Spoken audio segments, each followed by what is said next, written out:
चाहिए, वो जब उसको पेट भरेगा तब मानेगा। वो केवल प्रवचन से मानने वाला नहीं, केवल सुनने सुनाने से मानने वाला नहीं। बोले बारी मथे घृत हो ये बरु सिकता ते बरु तेल। बारू पेल करके भले तेल निकाल दिया जाए, पानी को मथने से भले घी निकाल दिया जाए, लेकिन बिनु हरि भजन न भवतरी ये सिद्धांत अपेल। बिना हरि का भजन किए इस संसार से कोई तर नहीं सकता। तो एक ही चीज है, बोले रेवन श्री हरिवंश भज। बोले रेवन श्री हरिवंश भज जो चाहत विश्राम। अय मन तुम यदि विश्राम चाहते हो तो हरिवंश का भजन करो।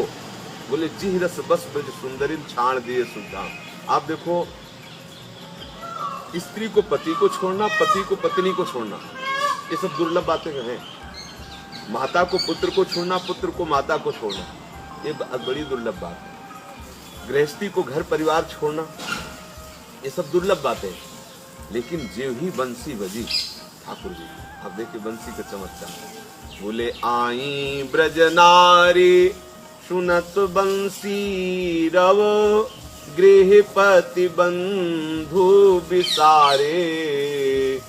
आई ब्रज नारी सुनत बंसी रव गृहपति बंधु बिसारे। दर्शन मदन गोपाल मनोहर मन सिजताप निवारे। हर्षित बदन पंक अवलोकन सरस मधुर धुनि गावे। मधुमय श्याम समान अधर धरी मोहन वेणु बजावे। लाल जी ने जीव ही बंसी बजाए तो आई ब्रजनार सुनत बंसी रो। बोले गृहपति बंधु बिसारे, जो अति आसक्ति का विषय है, जिसको छोड़ना बड़े बड़े योगियों के लिए भी दुर्लभ। अंदर से आसक्ति बनी रहती है, मैं ब्राह्मण हूँ, मैं अमुक जगह का हूँ, मैं अमुक हूँ, ये स्मृति बनी रहती, भले न जाए लेकिन स्मृति पूरी बनी रहती।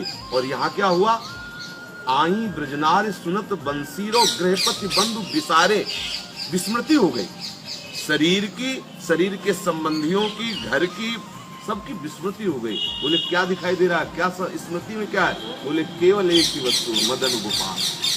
मदन गोपाल मनोहर और मनसिज ताप निवारे।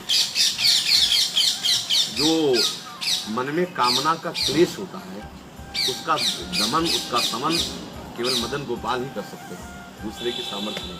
जो हमारा मन विविध प्रकार की कामनाओं से जल रहा है, उसका समन करने के लिए केवल लाल जी, दूसरा कोई। श्री कृष्ण के चरणारविंद हैं, जिनसे हमारा हृदय परम शांत होकर के परम सुख का अनुभव करने लगता है।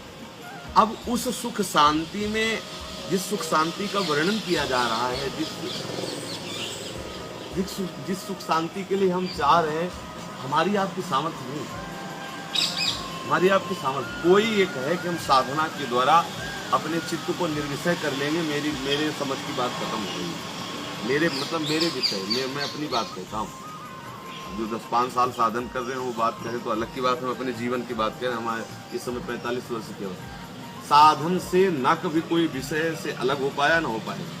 कृपा से साधन इसलिए किया जाता है, करना पड़ेगा, ऐसा नहीं कि ना करो। साधन इसलिए किया जाता है कि करने का जो वेग है, क्रियाओं का जो वेग है, यदि तुम सत्क्रिया नहीं करोगे तो असत क्रिया कराता रहेगा, और असत क्रिया कराते रहोगे तो असत क्रिया से अविद्या का इतना बड़ा मोटा पर्दा हो जाएगा कि आप कृपा को नहीं ले पाएंगे। ऐसे से ऐसे करना पड़ेगा, पर ऐसे करने मात्र से आप तृप्ति नहीं हो जाएगी। वो पिलाने वाला जब पिलाएगा तभी तो होगा।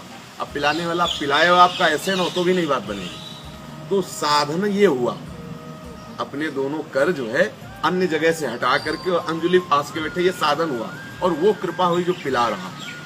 अब हम पे कृपा तो है लेकिन अंजलि नहीं फंसी है। अच्छा, अंजलि फंसी है लेकिन छेद है नीचे, बड़ा सावधानी का विषय है। तो साधन क्या, साधना हो रही है लेकिन अहम रूपी छेद है, अहंकार। मैं ब्रह्मचारी हूँ, मैं जितेंद्रीय हूँ, मैं ज्ञानी हूँ, मैं। इससे क्या हुआ, इतने छेद हो गए कि जो कृपा आई वो सब बह गई और चित्त रूखा का रूखा रह गया। बोले महाराज मैं 10 वर्ष से सत्संग कर रहा हूँ, कोई आनंद नहीं आ रहा। आपकी अंजुलि में कमी है। यदि आपकी अंजुलि बिल्कुल ठीक बंदी हो तो साधन से तृप्ति नहीं होती। आपको बिल्कुल सत्य समझ लो। कल शाम के एक आए थे, उन्होंने कहा कि स्वभाव बदल सकता है। उन्होंने फिर प्रश्न किया था, स्वभाव बदल सकता है। उन संत ने कहा कि आपके अंदर स्वभाव बदलने की चाह हो। बोले जब बाल रत्नाकर डाकू का स्वभाव बदल सकता है तो आपका भी बदल सकता है। चुपचाप हाँ हाँ बड़ी बड़ी कृपा ऐसा सुनते रहे। जब चलने को हुआ तो हमने अपनी बात डाल दी। ये मत समझना हम खंडन कर रहे हैं किसी संत की बात, लेकिन तुम्हारी चाह से स्वभाव बदल जाए ऐसा नहीं। स्वभाव सदैव कृपा से बदलता है, और वो कृपा जो भगवत कृपा है उसका रसास्वादन कोई डायरेक्ट नहीं कर सकता। चंदन को कृपा समझो और समीर को उस कृपा का रसास्वादन कराने वाला समझो। चंदन तो कृपा है, चंदन का पेड़ कृपा है, और जो वायु उसको स्पर्श करके आ रही उस कृपा का रसास्वादन कराने वाली है। तो कृपा, भगवत कृपा का रसास्वादन कराने वाली वायु संत जन है। भगवत कृपा तो सब पर मोरी बराबर दया। सब मम प्रिय सब मम उपजाए, सब मेरे प्रिय है, सब मेरे द्वारा उपजाए हैं, इसमें कोई भेद नहीं। पर उस रस का, उस कृपा का यदि रसास्वादन करना है तो बोले वो वायु आनी चाहिए। जैसे वायु आती है घ्राणेन्द्रिय में आनंद, ओहो ये रायवेल की खुशबू, ये मालती की खुशबू, ये जूही की खुशबू, हम कितनी दूर है पर वायु की कृपा से उसका बोध हो जाता है। ऐसे ही भगवत कृपा रूपी चंदन की सुगंध संत महात्माओं के वायु रूपी स्पर्श से उन्होंने जो अनुभव किया है, उनकी जो वाणी है, उसकी स्पर्श मात्र से हमारा हृदय आह्लादित हो जाता है और उस सुख का अनुभव करने लगते हैं जो भागवतिक सुख है, परम सुख है।